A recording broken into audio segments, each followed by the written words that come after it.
بەناوی خۆی بەخشندەی میهرەبانی ڕێکخراوی گەشت بدەن هەستان بەکردنەوەی پێشەنگایەک لەژێر ناونیشانی تەکنۆلۆژیا کتێبمان بیر ناباتەوە کە پێشەنگاکە بۆ ماوەی 5 ڕۆژ بەردەوام دەبێت و داشکاندنی 130 بۆ 150 بۆ کتێبەکان کراوە و لە پێشەنگاکەدا دەیان نووسینگە و کتێبخانە بەشداربوون لەگەڵ چەند نووسەرێک کە نوێترین کتێبەکانیان عرض کردووە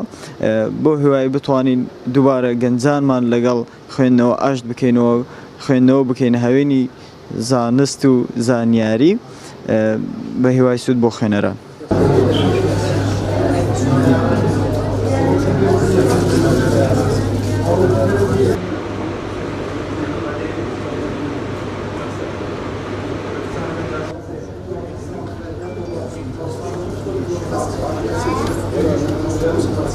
ئێمە وەکو مسلمان ئەگەر تەماشا بکەین سەرەتای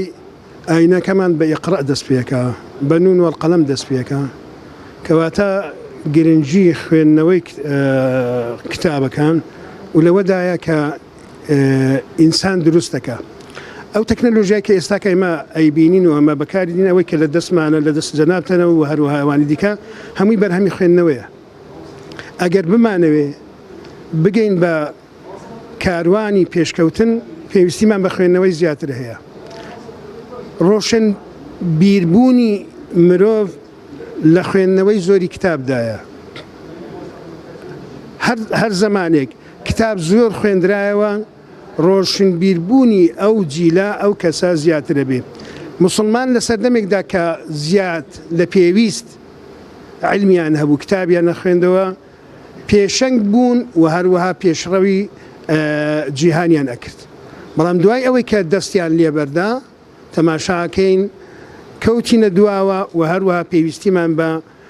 علم و زانست و زانیاری کەسانی دیکە هەیە کتێب بەڕاستی دەرچەی گەورەی مرۆڤەکانە بە درێژایی مێژوو کە سەیری بکەین یەکێک لەو شتە سەرچیانەی کە مێژوو تا ئێستا خۆهینایەتی وەکو مامۆستایەکی سابت مابیتەوە کتێب بووە کتێبەکان بە درێژایی مێژوو وایان کردە خەڵک زیاتر پێ بگە چونکە هەرێک لەو کتێبانە گەر سەیرام بکەی ئەزمموی 30 ساڵ 40 ساڵ هەندێکیان 50 ساڵی تاکە کەسێکە کاتێک کە تو دەیخینێ وەکو وایە 50 ساڵ ئەزمموی ئەو کەسە وەرگری و دەتوانین لە خۆ سوودی دەبینیەوە کردنەوەی پێشانگەکانی ژیانی بەڕاستی وەکو گەنج کە باسی کتێب بکەین کاریگەریەکی یەکجار زۆری هەیە بە تایبەتی لە سەردەمی ئەمڕۆماندا کە سەردەمی عیلم و فێربوونە